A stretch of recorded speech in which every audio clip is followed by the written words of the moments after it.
Pwede bang mag-usap muna tayo? Ano na naman bang nagawa ko kaya hindi mo ko pinapansin?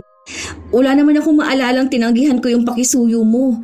Ano, may nasabi ba ako? Kasi ang alam ko lang, busy tayo nitong nakaraang linggo dahil nga ang daming customer dahil nakasale lahat ng tinda. Tapos bigla mo na lang akong hindi kinausap. Naiinis kasi ako sa'yo. Nagpapakisuyo ako sa'yo nung nakaraan kung pwedeng asikasuhin mo muna yung kausap ko eh. Dahil nga naiihina ako. Tapos ang dami niyang tanong sa'kin. Tapos ni hindi mo man lang ako pinansin. Palibasa, nagiging mayabang ka na dahil halos lahat ng gawain dito alam mo. Kaya mo rin maging cashier. Baka nakakalimutan mo na ako ang nagpasok sa'yo sa trabaho. Nung training mo, ako rin ang nagturo sa'yo. Lahat ng mga alam mo. Lahat yan dahil sa akin. Tapos konting pasalamat man lang wala ako natatanggap mula sa'yo. Dapat nga nung bago ka, matatanggal ka na eh. At kung hindi dahil sa akin, baka wala ka ng trabaho. Tandaan mo ha, kung hindi dahil sa akin, wala ka sa posisyon mo ngayon. Ako pa yung nagturo sa'yo noon kung saan ka kukuha ng requirements. Tapos kung ano mga gagawin mo at pwedeng isagot sa interview. Tapos wala kang pamasahe noon pero pinahiram kita. Tapos kapag konting pakisuyo ko sa'yo, lagi mo akong pinaaandara na busy ka. Hindi naman siguro tama yun. Kapag alam mong may nagawang mabuti sa'yo ang isang tao, tanawin mo naman yun na malaking utang na loob. Matuto ka ring makiramdam kung kailan ka babawi. Hindi yung gusto mo pang isumbat ko sa'yo lahat bago ka matuto. Sadya talaga na may mga tao na mahilig manumbat. Binibilang ang itinutulong nila sa ibang tao. Ganon ang ugali ni Rihanna. Lahat ng gawa niya, kusa man o hiningi sa kanya, binibilang niya at bawat isa ay dapat palitan din ng tulong ng iba. Ito rin ang magiging dahilan para mapunta siya sa isang sitwasyon na makakamtan niya ang parusa ng itim na kapangyarihan. Magbibigay kaya ito ng magandang aral sa kanya o dadamahin ang kaparusahan habang buhay? Siti, pakikuha mo nga ako ng size 7 ng ganitong sandals. Ha? Ikaw na lang kaya? May ginagawa pa kasi ako eh. Isasalansan ko pa kasi itong mga bagong dating na bag. Ikaw na be. Tinulungan kita kanina magbuhat niyan, di ba? Dapat tulungan mo rin ako. Buti nga iisa lang request ko sa'yo eh. Kahapon nga nagpatulong ka sa akin hawakan yung hagdan. Tapos nung isang araw pa nagpakisuyo ka sa akin na magpasabay ng bill ng tubig. Hindi pa yun. Meron din nung last week nung tinulungan kitang kunin yung bag na i-display. Meron pa pala. Yung nagpatulong kang hawakan ko yung manikin dahil i-display mo yung damit. Marami yun ah. Ako naman ang tulungan mo. Hindi pa kasi ako tapos sa ginagawa ko. Para naman akong iba eh, no? Kapag ikaw ang nakikisuyo sa akin, ang dali lang. Pero kapag babalikan mo na yung pakisuyo ko, parang bigat na bigat ka naman. Hindi ako makapasok sa bodega dahil may allergies ako. Kapag maalikabok, hinahatching ako. Ito, size 7 ha. Hindi na lang tumanggi si Siti. Sinunod niya ang kanyang kaibigan na hanapin ang sukat ng sapatos na kailangan ng customer. Matagal na silang magkaibigan. Nag-aaral pa lang sila ng elementarya ay magkakilala na sila hanggang sa naging magkatrabaho. Kaya kilalang kilala na ni Siti si Rihanna. Kaya minsan, kahit nabukal sa loob ni Rihanna ang pagtulong, hindi ito madalas na tinatanggap ni Siti dahil alam na niya ang mangyayari. Walang katapusang panunumbat. Kailangan kapag may itinulong ito sa kanya, babalikan niya rin ng tulong. Maliit man ito o malaki. Sinadyang tulong o hindi. Basta lahat, kwentado ni Rihanna. Isang gabi, pagka-uwi ni Siti sa kanilang bahay, naabutan niya ang kanyang asawa na mukhang katatapos lang patulugin ang 2 taong gulang nilang anak. Oh, bakit naman nakasimangot ka dyan? Hindi, napagod lang ako. Tapos naiinis pa ako. Bakit? May customer ka na naman ba nakaaway? Makalat na naman ba ang store? Hindi. Si Rihanna kasi panay ang utos sa akin. Kanina pa uwi na lang kami. Tapos naiwan niya yung susi ng bahay niya sa pantry. Ako ba naman yung pinabalik sa loob para kunin? Oh, siya naman pala may kailangan. Bakit kasi ikaw pa ang bumalik sa loob? Kukunin niya yon kapag hindi mo kinuha. Hinayaan mo na lang sana. Wala naman siya magagawa kapag umuwi ka na kaagad eh. Para namang hindi mo yun kilala. Baka kapag nainis yun sa akin, isusumbat na naman niya na siyang tumulong sa akin para lang magkaroon ako ng trabaho. Ewan ko ba, ganun na ang ugali niya noon. Dati parang napagbibigyan ko pa siya pero iba na kasi ngayon. Parang konting kibot niya lang isusumbat niya na sa akin. Tapos kapag hindi ko naman siya tinulungan, magagalit na siya. Tapos mula nung elementary kami, uungkatin niya. Parang may listahan siya ng utang na loob ko sa kanya. Na dapat yun, bayaran ko isa-isa. Huwag mo kasing sundin. Kung isusumbat niya sa'yo, hayaan mo siya. Huwag mo kausapin. Paano naman yung friendship namin? Tagal na namin magkaibigan. Talagang yung friendship niyo pa ang naisip mo? Kung totoong kaibigan ang tingin niya sa'yo, hindi niya bibilangin ang naitulong niya sa'yo. Kaya nga tuwing Pasko hindi ko nilalapit sa kanya si Jiro eh. Baka mamaya yung ibibigay niyang pera o regalo sa anak natin, isumbat niya kapag laki ng bata. Sabi ko naman kasi sa'yo, huwag ka na muna magtrabaho. Samahan mo na lang ang anak natin dito. Para dalawa kayo ni mamang nagbabantay sa kanya. Saan naman aabuti ng sahod mo? Ni hindi nga natin sigurado kung hanggang kailan yung trabaho mo. Hindi ka naman namamasukan sa isang kumpanya. Nakikisama ka lang naman kina Kuya Robert kapag may pakyawan sila. Minsan walang gawa, kaya wala ka ring trabaho. Ayoko naman na ganun lang tayo palagi. Saka sa panahon ngayon, kahit maliit pa ang anak natin, hindi pwedeng iisa lang ang pinagkukunan ng pera. Pamahal ang bilihin. Humanap ka na lang ng ibang trabaho. Baka meron pa naman dyan sa palengke. O kaya, balik ka dun sa production. Ang layo naman kung babalik ako sa production.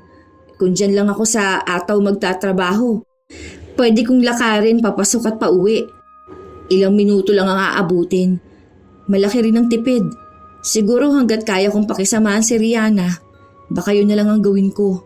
Ewan ko, bahala na. Naguguluhan na rin si Siti sa nangyayari.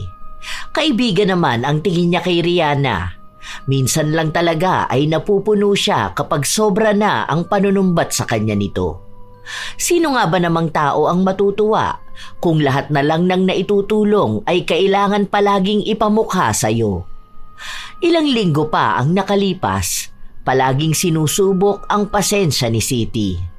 Hanggang sa umabot na sa puntong tila ba napuno na siya at nakapagsalita.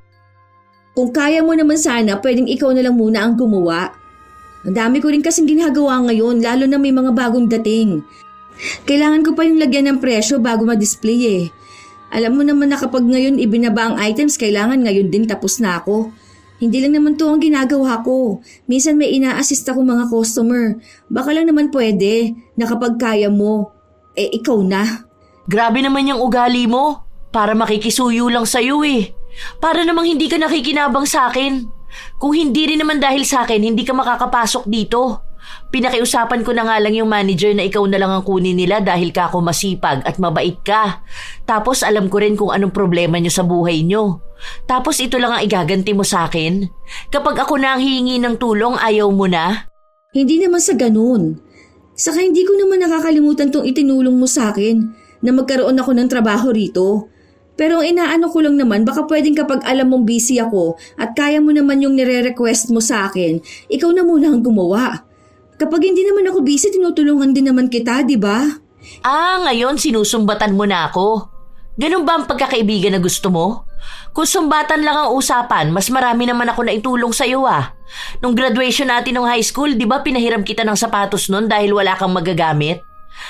Nung nanganak ka, nagpunta ako ng ospital tapos tinulungan ko pa si Edgar na mag-asikaso ng papers mo. Nung binyag ng anak mo, di ba tumulong ako na mag-design nun? Marami pa, hindi lang yan. Pero kung gusto mong isa-isahin natin lahat ng naitulong ko sa'yo, sige, tara. Tutal inuunahan mo ko ng panunumbat. Hindi kita sinusumbatan. Nagsasabi lang ako. Ewan ko sa'yo. Nakikisuyo lang ako dahil nga sisipunin ako kapag maalikabok sa bodega. Kapag bukas hindi ako nakapasok dahil sa sipon ko, ikaw ang sisisihin ko.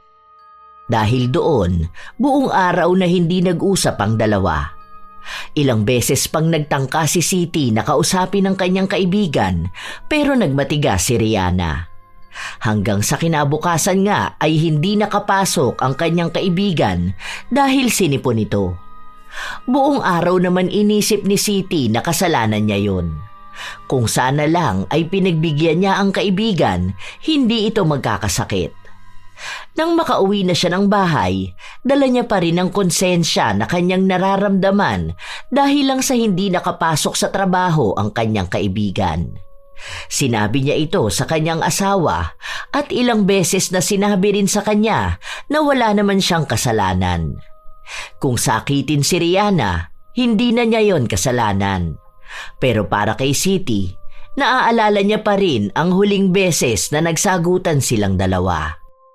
Alam mo mahal, ini-stress mo lang ang sarili mo eh. Matagal naman nang may allergy yun si Rihanna, hindi mo yung kasalanan. Kung alam niyang ganun, dapat nagdadala siya ng face mask, di ba? Kung wala ka dun, sinong tutulong sa kanya? Di ba wala naman? Kaya hindi mo yung kasalanan. Huwag mong sisihin ang sarili mo. Hindi mo naman maaalis sa akin na mag-alala. Kasi naman, alam mo naman na hirap din yun sa buhay, di ba? Kaya nga hindi yun nag-absent kasi kailangan niya ng pera. O paano yan ngayon na may sakit siya? Tama lang naman ang ginawa mo eh. Kahit na may naitulong siya sa'yo, hindi naman dapat palaging isusumbat. Saka alam mo naman yung mga naitulong niya. Para saan pa na palagi niyang ipapaalala? Paano naman yung mga naitulong mo sa kanya na hindi mo isinusumbat sa kanya? Huwag ka na ma-stress ha. Okay lang yan. Kahit na anong sabihin ng asawa ni Siti, hindi pa rin siya mapakali. Hanggang sa kinabukasan na nakapasok na sa trabaho si Rihanna. Sinubukan ulit ni Siti na kausapin ang kaibigan. Pero hindi siya kinikibo nito. Kaya sa halip na tapusin niya ang kanyang trabaho, tinutulungan niya si Rihanna. Di bali nang mahuli siya sa ginagawa niya, basta maipakita niya sa kaibigan niyang handa pa rin siyang tumulong. Naging epektibo naman ito. Buti naman marunong ka na ring tumulong. Sorry na doon sa nangyari nung nakaraan. Busy lang kasi talaga ako noon eh. Sige na, hayaan mo na. Kapag ako naman tutulong ako sa'yo eh. Ay dapat lang naman talaga kasi tinutulungan kita eh. Itong tulong mo na to sa akin ngayon, bawi mo na to dun sa mga nauna kong tulong sa'yo.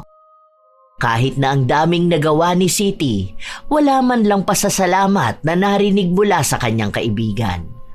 Sa halip, pinaramdam pa sa kanya nito na obligasyon talaga niyang tulungan siya. Dahil kung hindi, baka kung ano-ano na namang sumbat ang sasabihin ni Rihanna. Ilang araw pa ang lumipas, balik na naman sila sa pagiging magkaibigan. Patuloy na iniintindi ni Siti si Rihanna. Hanggang sa isang gabi, bago sila umuwi ay tinulungan ni Rihanna ang kaibigan na magbaba ng mga gamit nito. Iisa lang ang ibig sabihin nito. May kailangang ibalik na tulong si Siti para hindi mauwi ang simpleng tulong na yon sa panunumbat sa mga susunod pang araw. Kumbaga, kung ang isang tulong ni Rihanna, dapat balikan niya ito ng dobling tulong para makabawi siya. Kinabukasan, walang pasok si Siti, kaya kasama niya ang kanyang pamilya. Wala ring pasok sa trabaho ang kanyang asawa, kaya naisipan nilang gumala sa labas. Habang kumakain sila, napansin nila si Rihanna. Rihanna! Bakit umuwi ka? Half day ako, papasok pa lang ako. May ginawa kasi ako sa bahay eh. Uy, ayos ah. Gala-gala muna sa labas. Oo, sakto kasi na wala ring pasok si Edgar sa trabaho niya. Kaya ayun, naisipan naming lumabas muna kami kasama si Jiro. Uy, baka naman. Ilibre mo ko kahit na burger lang. Nung nakaraan nilibre kita ng fishball, di ba? Para may pangmerienda ako mamaya. Baka naman. Oh, sige. Sa'yo na to, may kasama na rin yung fries. Walang drinks kasi nainom ko na. Sige, okay na to. Pwede na rin to pagtiyagaan. Sige aalis na ako. Sinundan lang nila ng tingin si Rihanna habang naglalakad dito palayo. Si Edgar naman, bakasang inis sa kanyang mukha. Tila ba hindi siya masaya sa ginawa ng kanyang asawa? Bakit ganyan ang mukha mo? Bakit ganito? Binigay mo dun sa kaibigan mo yung pagkain mo. Paano yan? Mag-order ka na naman. Alam mo na nga na ang daming tao. Anong oras pa madadala yung order mo? Ano ka ba? Okay lang yun. Meron naman akong spaghetti. Saka hindi naman mauubos ni Jiro tong burger. Hati na lang kami. Huwag ka na diyang sumimangot, gagala pa tayo. Nilibre ka niya ng fishball tapos kapalit noon burger at fries. Ni wala man lang thank you. Kahit man lang nagtanong sana kung pwede ka man libre. Pero yung isusumbat pa yung fishball. Tapos sasabihin okay na pwede na rin yung pagtsagaan yung bigay mo? Ano bang akala niya doon sa fishball na nilibre sa'yo? Kasing mahal ng burger at fries para sabihin okay na yon? Kahit sana thank you man lang. Para namang sinabi niyang hindi siya magpapasalamat dahil obligasyon mo rin siyang ilibre. Huwag kang ang ganyan. Akala ko ba walang stress ngayong araw dahil family day natin? Kumain ka na dyan. Hindi ko naman binigay ang burger mo. Hayaan mo na. Kakainin niya rin naman yun. Pero huwag ganun sa susunod ah.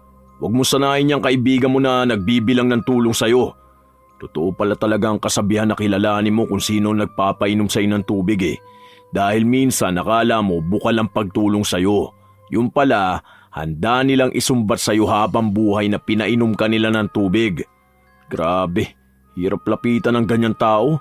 Tutulong ha pero hindi mo alam kung kailan ka makakabayad ng utang na loob. Parang kahit yata sa apo mo isusumbat niya yung mga nagawa niya sa'yo eh. Ewan ko ba, bakit pinipilit mo pa rin makipagkaibigan dyan? Ay, ayan na naman tayo, mahal. Hayaan mo na nga, di ba? Kumain na lang tayo. Huwag mo na yang isipin. Pinipilit man ni Siti na ibahin ang kanilang usapan. Minsan ay bigla na lang magsasalita ang kanyang asawa at lahat yon ay patungkol sa kanyang kaibigan. Hindi pa rin kasi ito sang-ayon na pilit pa rin pinapanatili ni Siti ang pakikipagkaibigan sa ganong tao. Pero pinapaliwanag naman sa kanya ng kanyang asawa na dahil yun sa tagal na nilang magkakilala. Tila ba lahat ng yugto ng buhay nila ay naroon ang bawat isa. Kaya mahirap talagang putulin ang kanilang ugnayan. Dagdag pang nagtatrabaho sila sa iisang lugar. Kahit na anong gawin nila ay magkikita at magkikita pa rin silang dalawa. Hanggang sa dumating ang isang araw na dinagsa sila ng mga customer dahil nagkaroon sila ng sale. Ang may pinakamaraming nagawang trabaho ay si Siti. Lagi siyang abala dahil halos lahat ng gawain ay alam niya. Pero ang bagay na yun din pala ang magiging dahilan para magkaroon ulit sila ng alitan ng kanyang kaibigan. Bigla na lang kasing hindi namansin si Rihanna. Pwede bang mag-usap muna tayo? Ano na naman bang nagawa ko kaya hindi mo ako pinapansin? Wala naman akong maalala na tinanggihan ko yung pakisuyo mo. Ano, may nasabi ba ako? Kasi ang alam ko lang busy tayo nitong nakaraang linggo dahil nga ang daming customer dahil nakasale lahat ng tinda. Tapos bigla mo na lang ako hindi kinausap. Naiinis kasi ako sa'yo. Nagpapakisuyo ako sa'yo nung nakaraan kung pwedeng asikasuhin mo muna yung kausap ko eh. Dahil nga naiihi na ako. Tapos ang dami niyang tanong sa akin. Tapos hindi mo man lang ako pinansin. Palibasa, nagiging mayabang ka na dahil halos lahat ng gawain dito alam mo. Kaya mo rin maging cashier. Baka nakakalimutan mo na ako ang nagpasok sa'yo sa trabaho. Nung training mo, ako rin ang nagturo sa'yo. Lahat ng mga alam mo. Lahat yan dahil sa akin. Tapos konting pasalamat man lang wala ako natatanggap mula sa'yo. Dapat nga nung bago ka, matatanggal ka na eh. At kung hindi dahil sa akin, baka wala ka ng trabaho. Tandaan mo ha, kung hindi dahil sa akin, wala ka sa posisyon mo ngayon. Ako pa yung nagturo sa'yo noon kung saan ka kukuha ng requirements, tapos kung ano mga gagawin mo at pwedeng isagot sa interview. Tapos wala kang pamasahe noon pero pinahiram kita. Tapos kapag konting pakisuyo ko sa'yo, lagi mo akong pinaaandara na busy ka. Hindi naman siguro tama yun. Kapag alam mong may nagawang mabuti sa'yo ang isang tao, tanawin mo naman yun na malaking utang na loob. Matuto ka ring makiramdam kung kailan ka babawi. Hindi yung gusto mo pang isumbat ko sa'yo lahat bago ka matuto. Malaki naman talagang utang na loob ko sa'yo. Tsaka ayoko rin naman na may sumbatan tayong dalawa. Kita mo naman siguro na busy ako noon. Hindi na nga ako nakapag-break time ng maayos. Kahit na busy ka, dapat alam mo pa rin ang obligasyon mo sa akin. Obligasyon mong bumawi sa mga naitulong ko sa'yo. Eh yun naman ang ginagawa ko ah. Hindi lang naman dito sa trabaho ang tulong na ginagawa ko sa'yo. Bakit? Nung nakaraan, di ba? Ako ang sumagot ng pamasahe natin nung umalis tayo. Balikan yun. Tapos ako pa sagot sa merienda natin. Ngayon isusumbat mo na yun sa akin. Eh kung magbilangan kaya tayo ng mga naitulong natin sa isa't isa simula nung elementary pa tayo, baka hindi ka pa nakakakalahati ng tulong sa akin. Basta ako, marami akong alam na nagawa kong tulong sa'yo. Ang pangit naman tingnan na magkaibigan tayo pero nagbibilangan tayo ng tulong. 'Di ba? Tulong nga yun eh. Ang ibig lang sabihin nun, kusang ginawa. Bakit kailangan pang suklian yun? Tsaka, kung susuklian man yun, dapat yung taong tinulungan ang kusang gumawa nun. Kasi siya lang din naman ang nakakaalam kung ano lang yung kaya niyang ibalik. Kung hindi man masuklian ng tulong, wag na lang sumama ang loob. Kasi gano'n naman ang buhay. Hindi mo kasi gets. Hindi mo alam kung anong ibig sabihin ng tulong. Kung ganyan ka pala, sana hindi na lang ako naging mabuting kaibigan sa'yo noon. Kung alam ko lang sana na hindi ka babawi sa mga naitulong ko, hindi na lang sana kita tinulungan, di ba? Ang ungrateful mo talaga kahit kailan. Kung alam mo lang, sobrang sama ng loob ko sa'yo. Sa lahat ng tulong ko sa'yo, ganito lang ang igaganti mo sa akin? Hindi na nakapagsalita pa si Siti. Dahil alam niyang hindi rin naman siya pakikinggan ng kaibigan kapag gano'n ang asta nito. Maghihintay na lang siya ng ilan pang mga araw bago niya ulit ito kausapin para maayos nila kung ano man ang problema. Pero halos 1 buwan nang hindi sila nagkikibuan. Gumagawa naman ng paraan si Siti para maging maayos silang dalawa. Kahit na hindi hingiin ni Rihanna ang tulong niya, ay tinutulungan niya pa rin ito. Pero nagmamatigas pa rin ang kanyang kaibigan. Isang gabi, habang kumakain ng mag-asawa, naipasok ni Edgar ang tungkol kay Rihanna. Kailan ka ba susuko dyan sa kaibigan mo? Hindi ka na nga pinapansin, ikaw pa tong papansin ang papansin sa kanya. Tignan mo, gagaan niyang buhay mo kapag hindi na talaga kayo nag-uusap na dalawa. Bahala siyang manggalaiti sa galit kakaisip ng mga naitulong niya sa'yo na hindi mo maibalik-balik. Paano yung utang na loob mo sa kanya tinutubuan niya? Kaya lalong dumarami yung dapat mong bayaran eh. Eh kung sabihin mo kaya sa kanya yung tulong mo nung naoperahan siya, di ba? Ilan linggo na ikaw ang nag-alaga sa kanya. Tapos ikaw rin yung nag-asikaso sa kanya nung broken-hearted siya dun sa ex niya. Alam mo, ayoko namang isumbat yun kasi kusa ko naman yung ginawa sa kanya eh. Tulong ko ba? Saka ang pangit naman nun. Parang hindi ko kaya na iisa-isahin ko pa lahat. Para naman akong walang puso nun. Alam ko naman na itinulong ko yun. Talagang kailangan ng tao. Puti ka pa eh, alam mo kung anong ibig sabihin ng pagtulong, di ba? Eh yung kaibigan mo, alam ba niya? Mahal, sa panahon ngayon hindi mo na kailangan maging martir. Kahit pa friendship yan o tungkol sa mga kamag-anak. Yung mga tao kasing tulad ni Rihanna, sila yung mga taong kahit na anong tulong mo sa kanila, hindi nila ma-appreciate. Kayong dalawa ang matagal na magkakilala eh, pero mas kabisado mo pa siya. Kapag yan pinilit mo makipag-ayos, naku, iisipin lang niya palagi na okay lang ang ginagawa niya. Ganyan na siya sa'yo ha. Paano pa sa ibang tao? Paano pa sa pamilya niya, di ba? Isipin mo ha, siya ang breadwinner. Ano na lang ang panunumbat niya sa mga kapatid niya? Naawa kasi ako sa kanya. Ako lang ang kaibigan niya tapos hindi pa kami magiging maayos dalawa. Saka mabait naman talaga siya.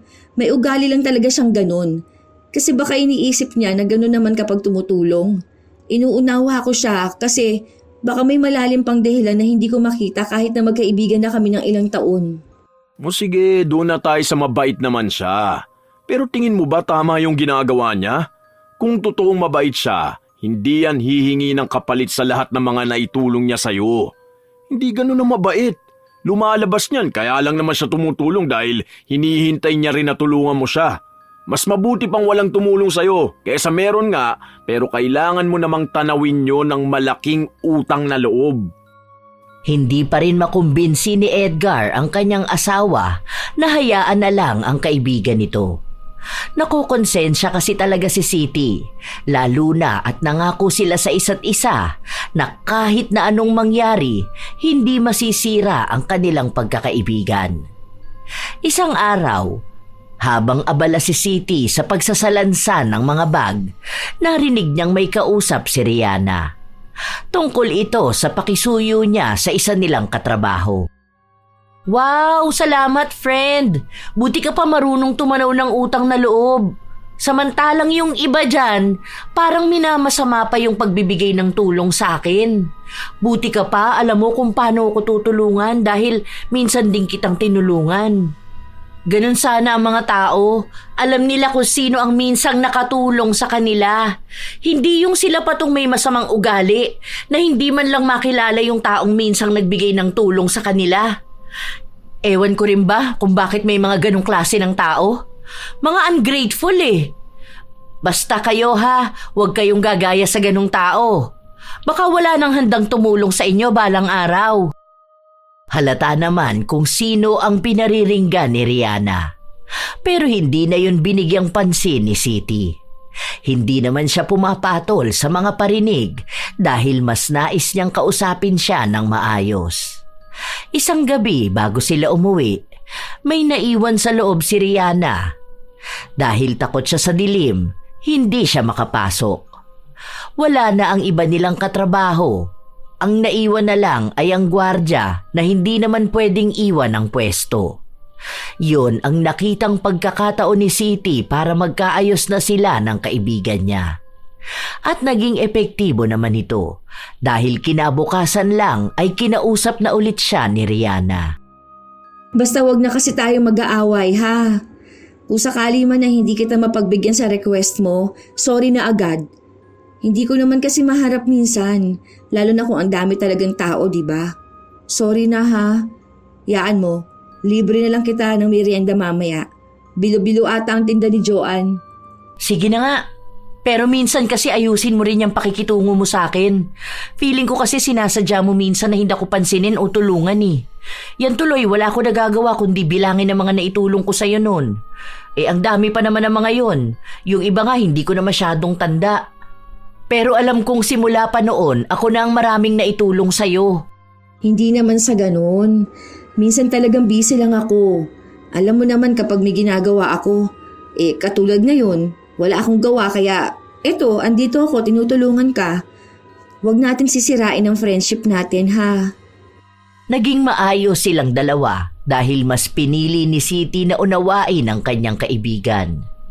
Nagpatuloy ang ilan pang mga linggo na palaging inuuna ni Siti ang kanyang kaibigan kaya naaapektuhan na rin ang kanyang dapat na gawain.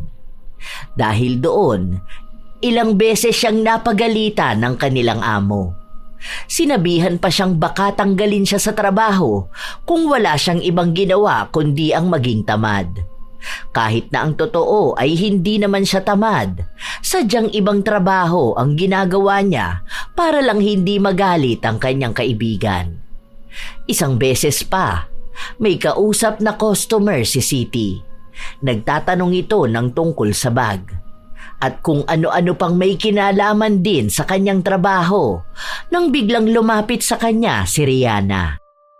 Be, sige na, ikaw na lang muna doon. Naghahanap siya ng size 8 na black shoes. Ang sakit ng ulo ko eh, mauuna na sana ako mag-break. Parang kumikirot-kirot kasi. Tutulog din muna ako saglit. Ikaw na doon ha. Wait lang, may pinapaano pa sa akin si ma'am. Pero sige, pagkatapos ko rito puntahan ko doon. O kaya sabihan mo siyang lapit na lang siya rito kapag may itatanong siya.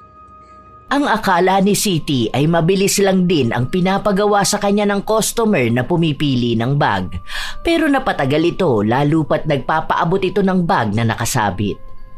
Hindi naman niya pwedeng iwan basta dahil mukhang marami rin itong bibilhin. Hanggang sa nawala na sa isip niya ang bilin sa kanya ni Rihanna. At nung bumalik si Rihanna, andoon pa rin pala ang bumibili ng sapatos at galit na galit ito sa kanya dahil halos isang oras na siyang naghihintay para doon sa sukat ng sapatos na akala ng customer ay kinuha niya sa bodega. Kung ano-anong masasakit na salita ang sinabi ng customer pero hindi pa rin ito umaalis dahil kailangan niyang bumili ng sapatos. Walang nagawa si Rihanna kundi ang pumasok muli sa bodega. Yun na naman ang naging simula ng awayan ng magkaibigan. Nung uwian na, naghintay si Siti sa labas para makausap ang kaibigan niya. Hoy, teka lang. Huwag ka naman mabilis maglakad. Usap muna tayo. O sorry na, hindi ko lang talaga naalala. Nag-assist din kasi ako ng customer eh. Ang dami nung bag na ibinaba namin. Sinamahan ko pa siya hanggang sa cashier. Talaga ba? O sinadya mo para may magalit sa akin? Nakisuyo na nga lang ako sa'yo, talagang kinalimutan mo pa, no? Sinadya mo yon para lang may magalit sa akin. Nakalimutan ko talaga. Bakit ko naman yung sasadyain? Ayoko rin naman yung ginawa ng customer na sigawan ka. Sorry na talaga. Promise, hindi ko talaga alam na gano'n ang mangyayari. Masakit ang ulo ko kanina, kaya nga sabi ko mauuna na ako mag-break time. Baka kamo sumama ang loob mo sa sinabi ko. Sa tunay naman na masama ang pakiramdam ko kanina. Kapag ako talagang may problema, wala kang pakialam eh. Pero nung ikaw ang may problema, sino bang naging takbuhan mo? Ako naman, di ba? Nung dati hindi pa kayo mag-asawa niya ni Edgar. Di ba kapag nag-aaway kayo, sa akin ka humihingi ng tulong? Ang dami kong ginawang tulong sa'yo. Tapos para sa ganyan lang, hindi mo pa ako magawang tulungan. Hindi na pala ako pwedeng magkaroon ng sakit dahil iba na pala ang dating nun sa'yo. Noon nga, may lagnat ka, ako pa ang bumili ng gamot mo. Di ba wala kang pera nun, kaya ako na lang muna ang gumastos? Tapos lahat pala ng tulong ko sa'yo, wala lang. Ganito lang ang igaganti mo sa akin?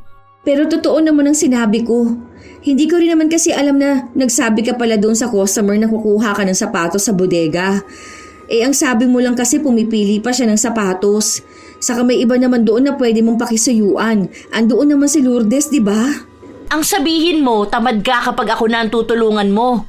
Ang simple lang nun eh, kukuha ka ng sapatos sa bodega tapos ibigay mo. Tapos, saka ka bumalik doon sa customer na kumakausap sa'yo. Simpleng bagay lang sana yun eh, kaso ayaw mong gawin kasi nga, ako ang nanghihingi ng tulong. Na parang hindi mo alam kung anong mga naitulong ko sa'yo noon. Nung wala ka nga, ako naglinis ng pwesto na inaayos mo. Hindi mo yun alam. Kasi wala ka nga nun. Hindi ko na dapat sasabihin sa'yo eh. Ewan ko ba kung bakit ganyan ka? Sa sobrang walang utang na loob mo, hindi mo nakikita ang mga ginagawa ko at mga sakripisyo ko.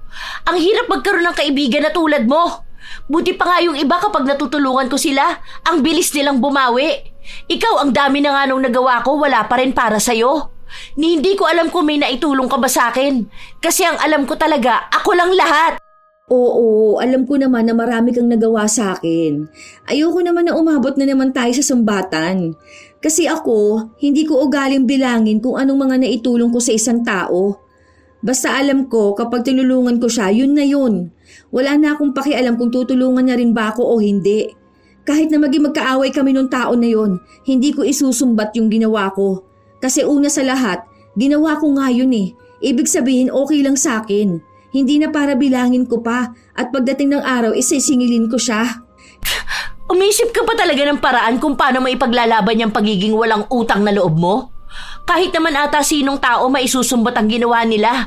Kung ang kaharap nila yung taong tinulungan nila pero mukhang baliwala lang lahat ng ginawa nila. Hindi naman baliwala yung mga tulong mo sa akin noon. Kasi hanggang ngayon naman sobrang nagpapasalamat pa rin ako sa'yo. Sadya lang sigurong hindi lahat kailangan sabihin mo o ipaalala mo sa isang tao kung paano mo siya tinulungan. Kasi ako, kahit na hindi mo sabihin sa akin, alam ko kung anong itinulong mo. Tanda ko yun.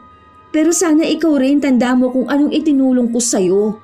Na hindi lahat kailangan pang ipaalala sa'yo na para bang yun na rin ang kabayaran mo ng mga nagawa mo. Sana naman sa susunod, kung tingin mo hindi makakabawi ng utang na loob ang isang tao, huwag mo na lang tulungan para hindi nagkakaroon ng problema. Hindi lang sa'yo, kundi pati na rin sa taong tinutulungan mo. Kasi aakalain ng tao na bukal sa loob mong pagtulong, tapos bigla na lang siyang magugulat na isang araw naniningil ka na ng sobra. Hindi na napigilan ni Siti na ilabas ang kanyang hinaing. Marami pa siyang nais na sabihin pero pinigilan niya ang kanyang sarili kahit na sobrang bigat na ng kanyang dibdib. Hindi kasi pwede na basta na lang siya sasabog.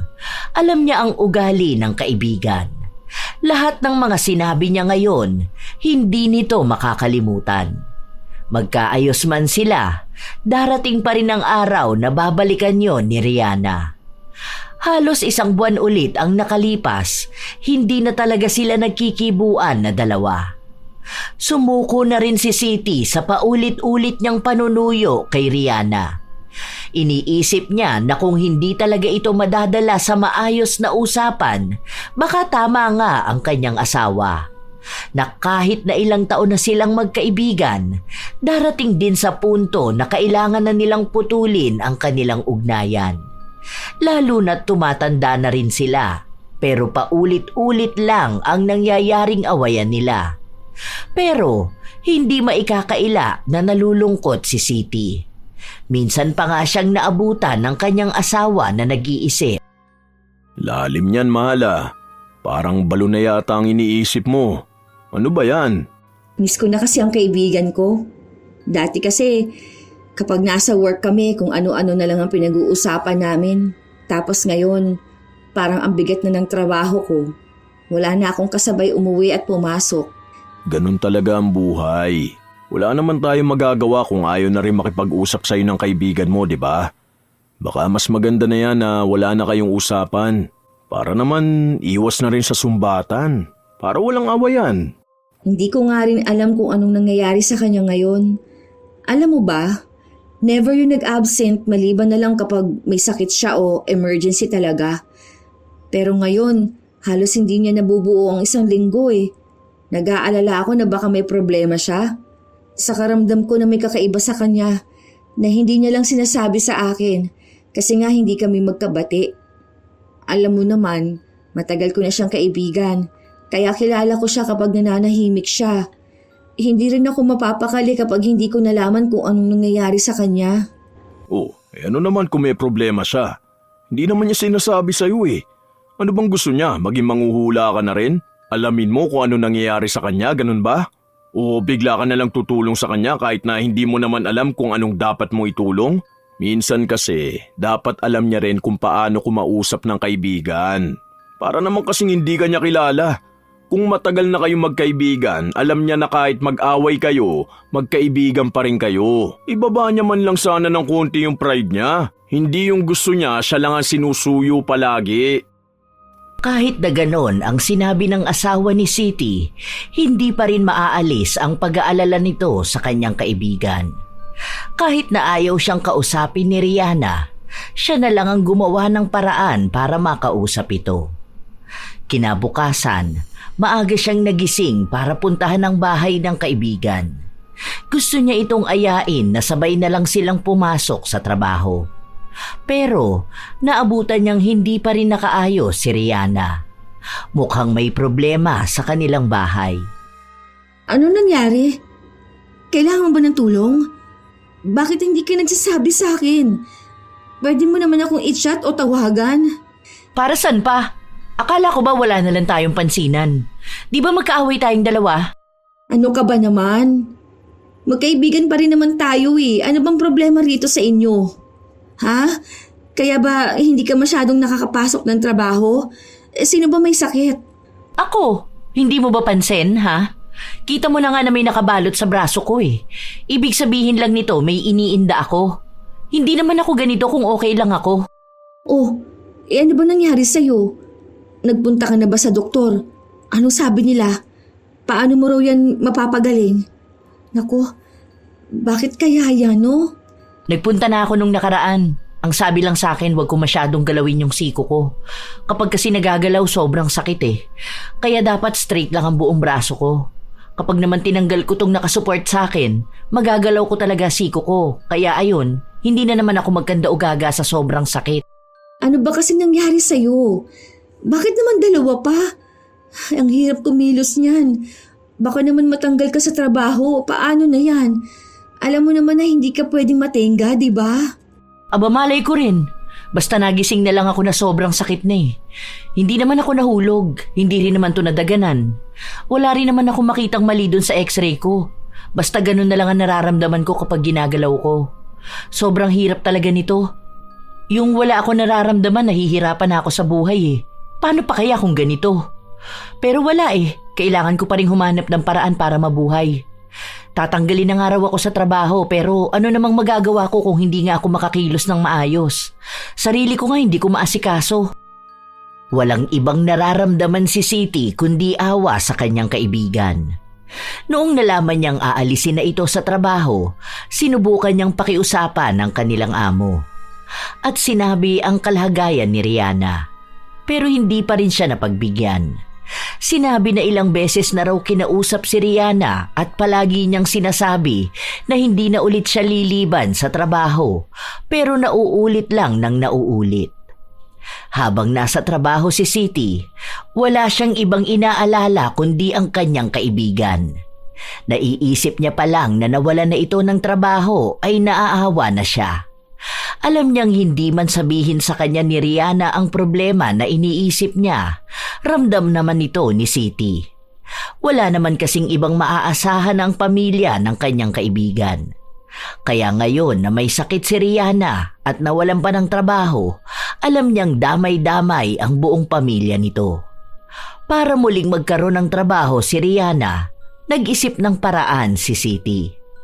Kinausap niya ang ilan niyang mga kakilala na baka pwede nilang kunin si Rihanna. Sige na ate, masipag naman yun sa totoo lang. Pero sa ngayon kasi may sakit siya. Pero kung hindi naman masyadong magalaw ang siko niya, ayos lang yun. Tsaka may support naman eh. Hindi lang talaga pwedeng i-bend yung siko niya. Kahit siguro magpagawa ka na lang sa kanya ng ibang trabaho, okay na yun siguro. Kahit na hindi malaking sahod. Pero yung makatarungan naman para makabuhay ng pamilya. Sige na. Yung kapatid nung nag-aaral pa eh. Wala rin siyang asawa o boyfriend. Tapos sobrang tatanda naman na ng magulang niya. Oo, akong bahala, promise, mabait naman yun. Saka maaasahan niyo talaga siya. Kailangan niya lang talaga ng trabaho sa ngayon. Kapag may problema naman kayo sa kanya, pwede naman na ako na mismo ang kausapin niyo para ako na lang din ang magsasabi sa kanya. Natuwa naman si Siti matapos niyang mapapayag ang kanyang pinsan na papasukin sa tindahan si Rihanna. Dahil doon, agad na umuwi si Siti para lang ibalita sa kanyang kaibigan ang bago nitong trabaho. Hindi man humingi ng tulong sa kanya si Rihanna, alam niyang ito ang pangunahing kailangan ng kaibigan. Magaan lang ang work doon. Baka maging ano ka lang, tagakuha ng bibilihin. Mini grocery yun. Mabait naman yung pinsan ko na yun. Tsaka nasabihan ko na rin siya ng kalagayan mo. Alam ko kilala mo yun. Nakita mo na yun noon sa bahay eh. Si Ate Rina. Alam ko kasi na kailangan mo ng trabaho saka problemado ka. Ayoko naman na lalo kang ma-stress kasi may sakit ka na nga. Baka kung ano pang mangyari sa'yo. Sana naman gumaling ka na, no? Buti naman hinanapan mo ako ng trabaho. Naalala mo siguro na ako ang dahilan kaya nagkaroon ka ng trabaho. Kaya ngayon bumabawi ka na rin sa akin. Ganyan dapat ang tamang gawain. Kung alam mong naipasok kita sa trabaho, ikaw naman ang gumawa ng paraan para ako naman ang magkaroon ng trabaho. Kasi ako nga ang nagpasok sa'yo, tapos ako naman yung biglang nawalan ng trabaho, di ba? Siyempre naman. Ano ba naman ang magkaibigan tayo? Alam ko rin naman kung anong pangangailangan mo. Sige, bukas papasok na ako doon. Ano na palang nararamdaman mo ngayon? May iniinom ka bang gamot? O anong sabi ng doktor sa'yo? Kailan daw pwedeng alisin yung support na yan? Wala naman sinabi sa akin kung kailan ko pwedeng alisin. Basta ang sabi lang kung maaari, huwag ko nga raw masyadong gagalawin. Ewan ko ba rito? Hindi naman ako umiinom ng gamot eh. Dahil hindi naman nakakatulong sa akin.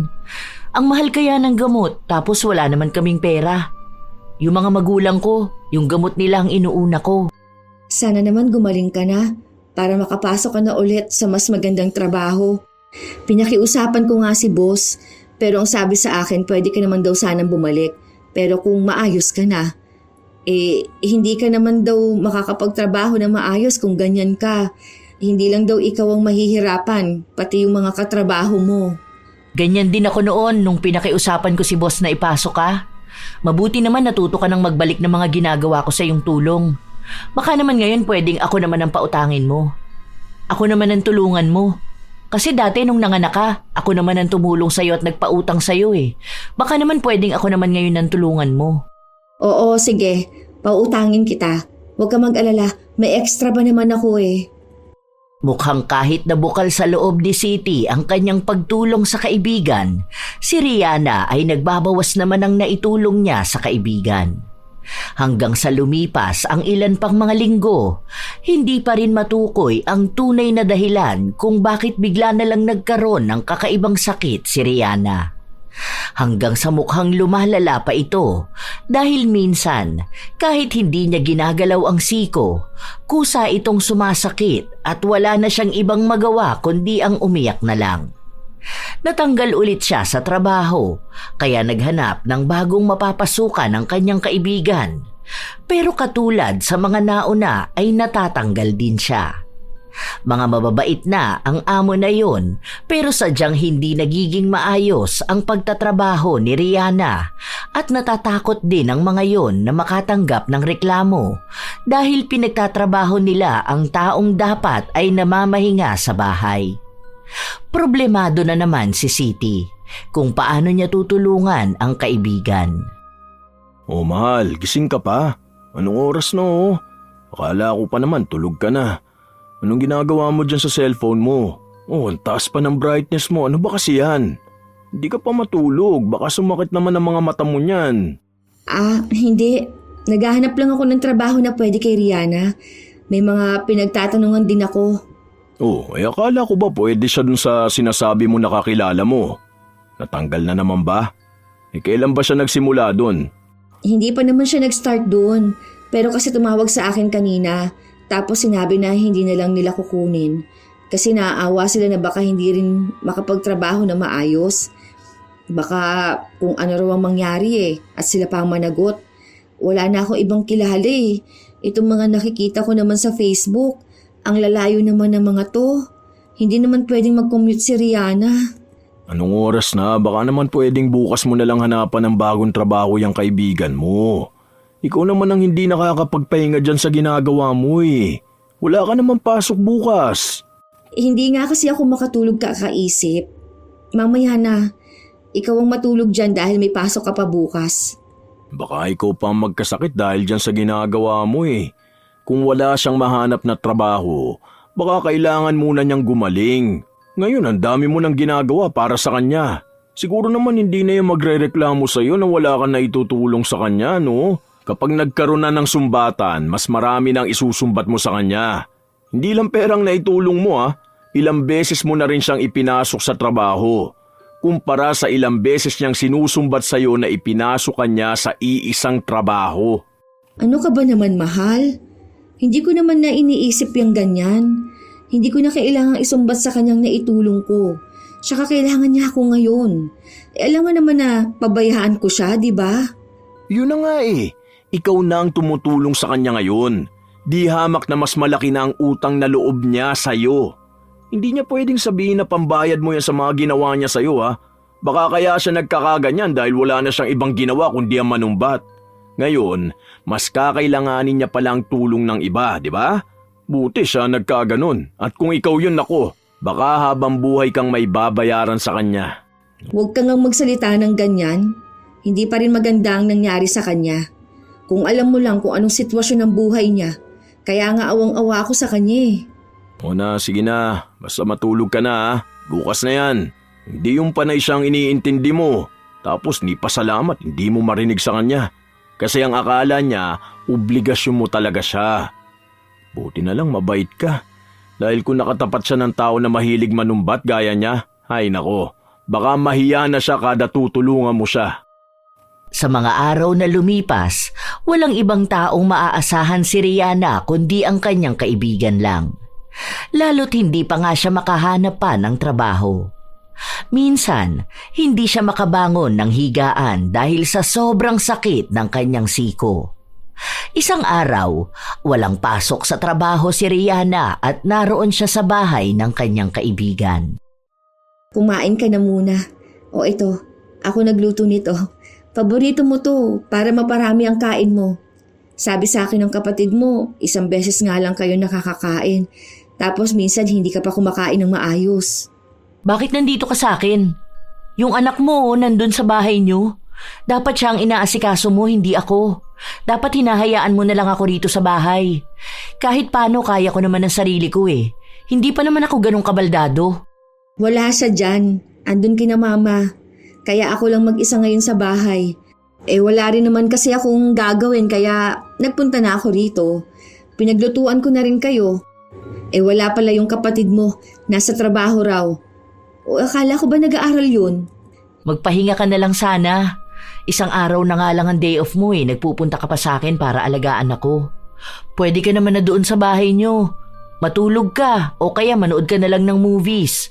Hindi naman ako makakapag-relax at enjoy nang hindi iniisip ang nangyayari sa'yo. May nakausap pala ako. Pwede ka sana dun mag-work kaso lang wala pa raw yung boss. Hindi raw sila makapag-desisyon. Paano naman ako makakapagtrabaho nito? Hindi nga ako masyadong makagalaw ngayon. Ang dami ko nang ang utang sa'yo Magkano na rin yun? Hindi ko alam kung kailan ako makakabayad. O kung makakabayad pa ba ako. Lalo na ngayon, kita mo naman hindi makapaghanap buhay. Ano ka ba? Hindi naman kita sinisingil, di ba? Ibig lang sabihin, okay lang sa akin kahit na saka mo na ako babayaran. Hindi naman ganun kalaki ang utang mo. Ang naipapautang ko lang naman kasi sa'yo kung ano lang yung kaya ko. Alam mo na, hirap talaga ng buhay ngayon. Basta gumaling ka lang okay na sa akin. Tapos kapag may trabaho ka na ulit at nakakabawi na talaga, di saka mo na akong bayaran, di ba? Hindi naman kita gigipitin dahil alam ko ang kalagayan mo. Siya, kumain ka na. Ako nang magsusubo sa'yo ha. Tingnan mo nga nangangayayat ka na. Huwag ka magpaka-stress masyado. Baka mahirapan kang pang gumaling niyan. Naging mabuti pa rin si Siti sa kanyang kaibigan sa kabila ng mga hindi nila pagkakaunawaan itong mga nakaraan. Wala na rin namang magagawa si Rihanna dahil kahit ilang beses niyang pagsabihan ng kaibigan na pabayaan na lang siya, hindi ito ginagawa ni Siti. Minsan, kapag umuwi ng maaga si Siti, una pa niyang pinupuntahan ang bahay ng kanyang kaibigan para masigurado na maayos ang kalagayan nito. Hinahayaan na lang siya ng kanyang asawa dahil kahit naman sawayin siya, hindi pa rin naman siya nakikinig. Mas pipiliin niya pa ring tulungan ang kaibigan. Dahil para sa kanya, hanggat kaya niya ay tutulong siya. Hindi siya naghahangad ng anumang kapalit. Hanggang sa isang araw, umuwi si Siti galing sa trabaho at naabutan niya ang kaibigan na nasa labas lang ng bahay nila. Malayo ang tingin at mukhang malalim ang iniisip. Ayos ka lang ba? Hindi, mukha bang ayos lang ako? Kita mo nga na nakasimangot ako May ayos ba na ganito ang itsura? Bakit nasa labas ka ngayon? Baka naman magkasakit ka niyan. Alam mo naman na sipunin ka, di ba? Nagdala ka man lang sana ng pamandong mo. Ano bang iniisip mo? Marami. Hindi ko na alam kung ano nangyayari sa buhay ko. Alam mo yung hindi ko alam kung may patutunguhan pa ba ako? Hindi ko na alam. Ang gulo ng buhay ko. Ang gulo ng utak ko. Hindi ko alam kung hanggang kailan ako ganito. Habang tumatagal kasi, lalo ko nagiging walang kwenta. Alam mo yun, ikaw ang dami mo nang naitulong sa akin. Hindi ko alam kung paano ko na yun ibabalik. Pati ba naman pagbalik ng tulong ko sa'yo, kailangan mo pang problemahin kung paano mo ibabalik? Seryoso ka ba talaga, Rihanna? Sa halip na paggaling mong isipin mo, yun pa talaga? Hindi mo naman maaalis sa akin na isipin yun. Dahil alam ko na kapag tumulong ang isang tao, dapat papalitan ko rin ito ng tulong. Kung hindi, isusumbat lang yun lahat sa akin. Ang hirap na ng buhay ko. Minsan nga feeling ko hindi na ako gagaling. Kasi, paano ba naman ako gagaling sa sakit na hindi maintindihan? Walang gamot Anong ibig sabihin nito, di ba? Ang hirap, sa totoo lang. Kung iniisip mo na isusumbat ko sa iyong lahat ng itinulong ko sa'yo, baka nga hindi mo talaga ako kilala bilang kaibigan mo. Kahit na minsan, hindi ko binilang o inisip kung anong itinulong ko sa'yo. Kahit na mabigat o simple pa yan. Kahit ginawa ko lang kanina o noong unang panahon pa. Dahil para sa akin, kung anong itinulong ko, yun na yun. Alam na ng taong tinulungan ko kung anong nagawa ko para sa kanya. Tanggapin niya man yun o hindi. Dahil para sa akin, basta ginawa ko yun ng bukal sa loob, ibig sabihin hindi ko na kailangan tandaan o ipunin yun para lang ipamukha sa isang tao ang ginawa ko. Kasi para sa akin, ang tunay na pagtulong, hindi binibilang. Nahihiya na kasi ako. Alam ko na kailangan din ng pamilya mo ng pera, tapos sa akin ka pa tumutulong. Hindi ko rin alam baka nag-aaway kayo ng asawa mo. Panay kasi ako ang iniintindi mo eh. Tapos ako, hindi ko naman alam kung makakabawi ba ako sa'yo. Hindi mo na kailangang isipin kung makakabawi ka. Dahil ang pagbawi na yan, kusa yan nangyayari. Hindi yan pinag-iisipan. Kung ngayon kailangan mo ko, malay mo sa mga susunod, ikaw naman ang kailanganin ko, di ba? Kaya nga tayo magkaibigan. Para kapag hindi mo kaya, nandito ako para sa'yo. At kapag hindi ko rin kaya, nandyan ka para sa akin. Basta ang gusto ko gumaling ka na. Alam mo kung sino ang kailangan mong bawian? Yang sarili mo. Alam mo, sobrang bait mo sa akin. Nitong mga nakaraan, naiisip ko yung mga ginagawa mo sa akin. Feeling ko ikaw na ang pinakamabait na tao na nakilala ko. Sa totoo lang, ilang beses na tayo nag-away eh. Tapos hanggang ngayon kaibigan pa rin ang turing mo sa akin. Ang dami ko pa namang atraso sa'yo. Ni minsan hindi mo pinaramdam sa akin na naging pabigat ako sa'yo. Na baka habang ganito ang nararamdaman ko, bigla mo ko singilin ang mga naitulong mo sa akin. Tapos ganito pa ang nangyari sa usapan natin. Ang isang bagay pala na hindi ko nasasabi sa'yo. Ang pasasalamat ko sa mga nagawa mong tulong sa akin. Ang dami mong sakripisyo, pero hindi mo yun pinapaulit-ulit sa pagmumukha ko. Salamat talaga sa lahat ha. Wala yun. Ang sabi ko nga, magkaibigan tayong dalawa. Basta para sa akin, ang pagkakaibigan natin ang mas mahalaga sa akin. Kaya nga kahit na hindi tayo magkasundo minsan, hindi pa rin kita matiis. Pangako, hindi na ako manunumbat ng mga naitulong ko. Dahil sa huli, ako pa rin pala talagang may malaking utang na loob sa'yo. Salamat talaga ikaw ang naging kaibigan ko. Sobrang swerte ko sa'yo.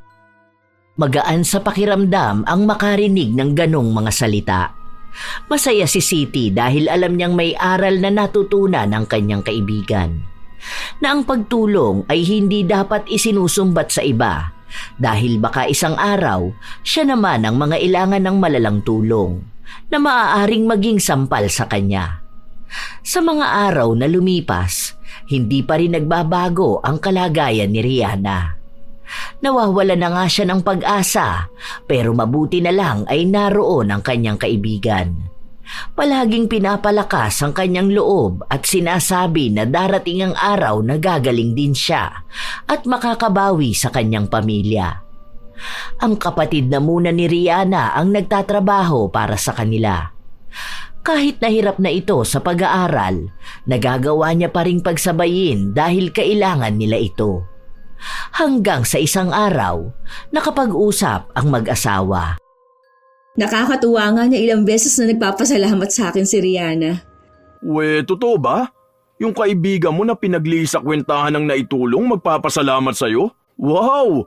O baka kasi bayad ka na dun sa utang na loob mo sa kanya. Ilang interest ba binayaran mo dun? Mahal, hindi naman ako nakikipagbiruan sa'yo. Isa pa, totoo talaga ang sinasabi ko sa'yo. Alam na rin niyang hindi niya dapat isinusumbat sa ibang tao ano man ang itinulong niya. Yun naman pala eh. May natutunan naman pala yung kaibigan mo. Siguro nakita niya na wala namang ibang tao na handang tumulong sa kanya kundi ikaw lang. Buti naman natuto rin siya kahit na papano. Akala ko pa naman palagi na siyang manunumbat.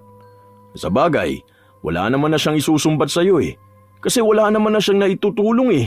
Teka, baka naman kapag gumaling yan tapos konting tulong lang sa'yo bigla na naman manumbat ha? Kaya medyo duda talaga ako sa pagbabago na sinasabi niya eh. Sigurado ka na ba dyan? Oo nga, naniniwala na ako sa kanya. Alam ko na totoo na yun. Saka nga, nangako siya na hindi na niya uulitin yung ganung ugali. May realization siyang mali talaga ang maging mapanumbat na tao. Na hindi niya pwedeng kontrolin ng isang tao dahil lang sa natulungan niya ito ng minsan. Pero, naawa talaga ako sa kanya. Hindi ko alam kung anong gagawin para lang gumaling siya eh. Gusto ko na siyang maging maayos. Kasi alam kong hirap na siya eh. Hindi lang sa gastusin sa bahay nila, kundi pati na rin yung nararamdaman niya. Hindi siya makatulog, hindi siya makakilos. Madalas naiisip niya na wala na siyang kwenta. Siyempre, kapag ganun ang usapan namin, ramdam ko rin ang lungkot niya. Ay, ano kayang pwedeng gawin ko, no? Mahal, may aaminin sana ako sa'yo eh. Pero huwag ka magagalit sa akin ha.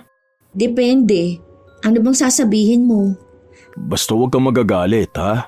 Ano nga yun? Ano kasi mahal, may ginawa kasi ako kay Rihanna. Paano ba to?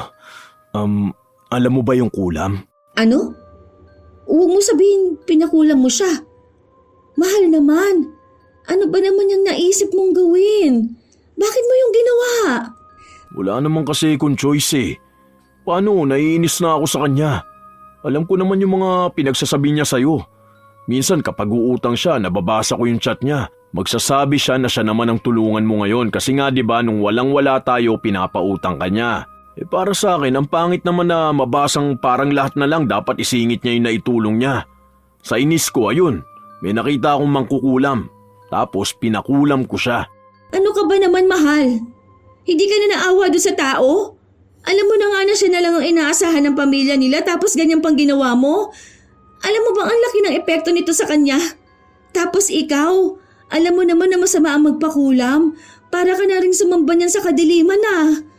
Uy, paano yan ngayon? Paano kung ipapaalbularyo natin siya? Tapos paano kung sa'yo na mapunta yon? Ay, hindi ka naman nag-iisip bago gumawa ka ng desisyon? Oo, sabi ko huwag kang magagalit eh. Paano kasing hindi ako magagalit sa'yo? Yung ginawa mo nga hindi tama. Hindi lang si Rihanna ang apektado nun, pati na rin ikaw. Ang sabi naman sa akin ng mangkukulam, pwede ko naman daw talaga yung ipabawi kung sakali man. Saka hindi ako maapektuhan ng pinagawa ko. Hindi ka man lang ba nakonsensya sa ginawa mo? Nakonsensya naman ako. Pero kasi alam mo yun, hindi ko rin naman gustong palagi kanyang ginaganon. Bilang asawa mo, masakit din yun sa akin oh. Tapos sa sobrang bait mo, hindi mo siya ginagantihan. Edi ako na lang ang gumanti para sa'yo. Pero promise, ipapatanggal ko yung kulam na yun. Basta wag mo na lang sasabihin kay Rihanna. Saka huwag kang magagalit sa akin. May inis na nararamdaman si Siti sa ginawa ng kanyang asawa. Lalo pat kahit na kailan ay hindi siya sang-ayon sa paglapit sa mangkukulam kung may nais silang parusahan na tao. Pero naiintindihan niya naman si Edgar. Lalo pat alam nga nito ang pinagdaanan niya. Lalo na kapag nagtatalo silang dalawa ni Rihanna. Dahil doon, inasikaso na rin ni Edgar ang pagpapaalis ng kulam. Hindi yun madali, lalo na't selyado yon ng ritual. May mga pag-aalay pa silang dapat na gawin.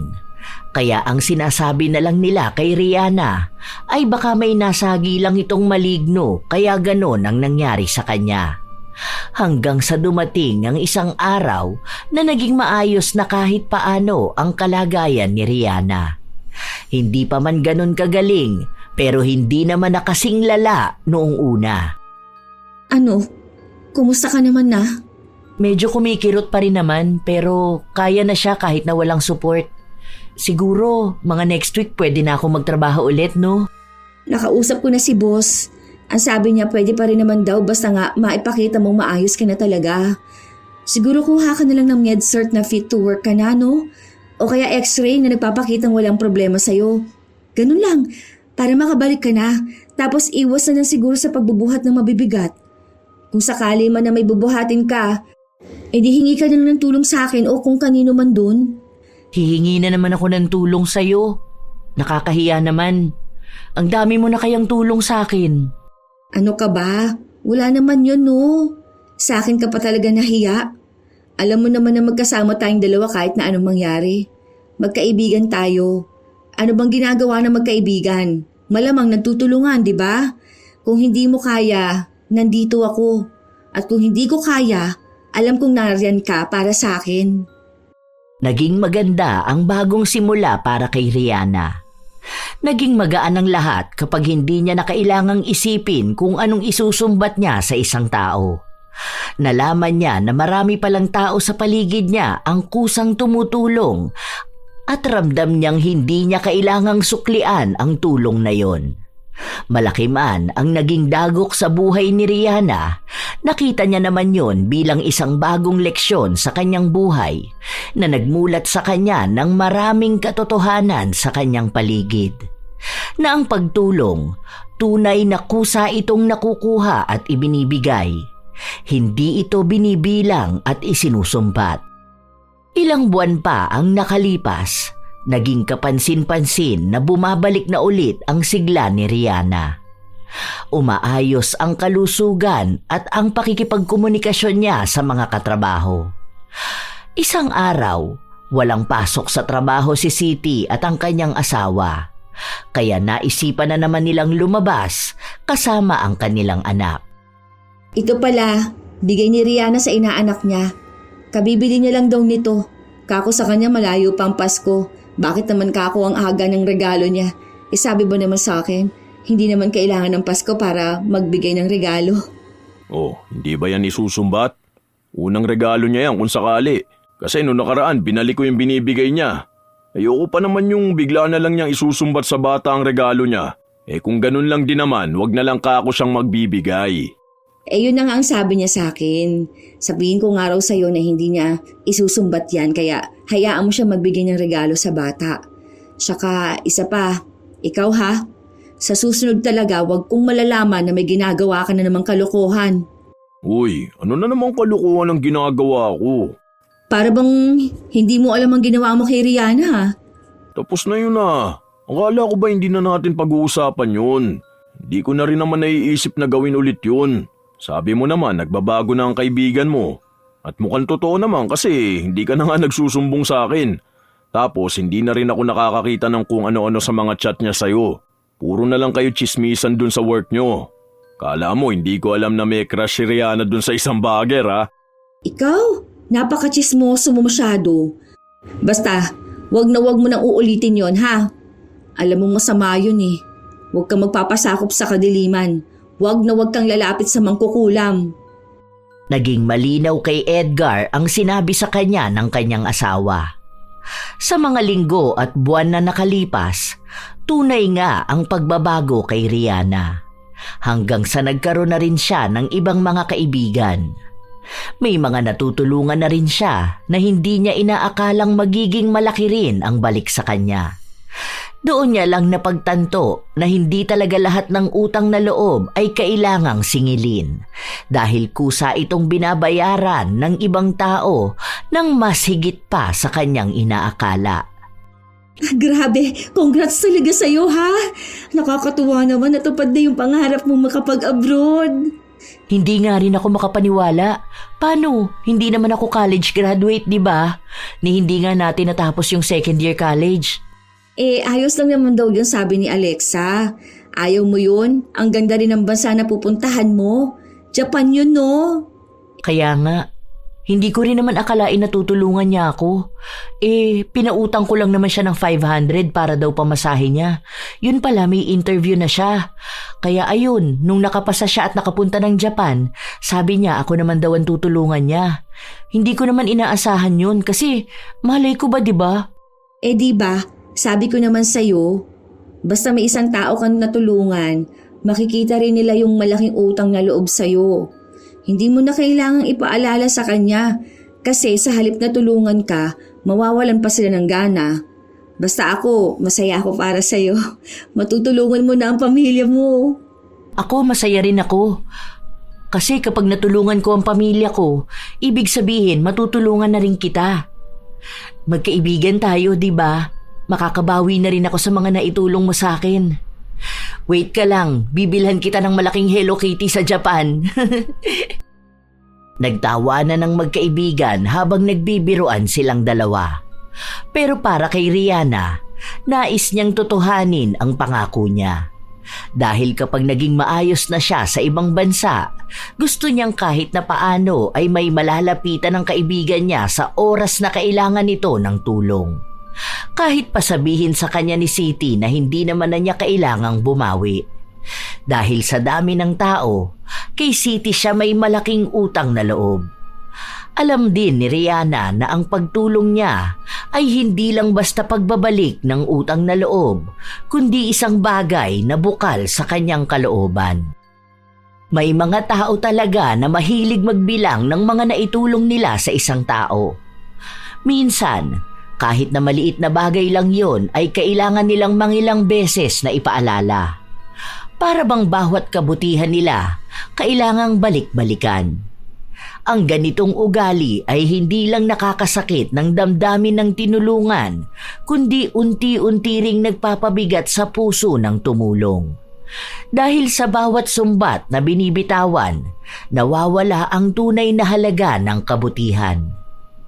Masama ang manumbat dahil ito ay isang uri ng pagpapakita ng kayabangan.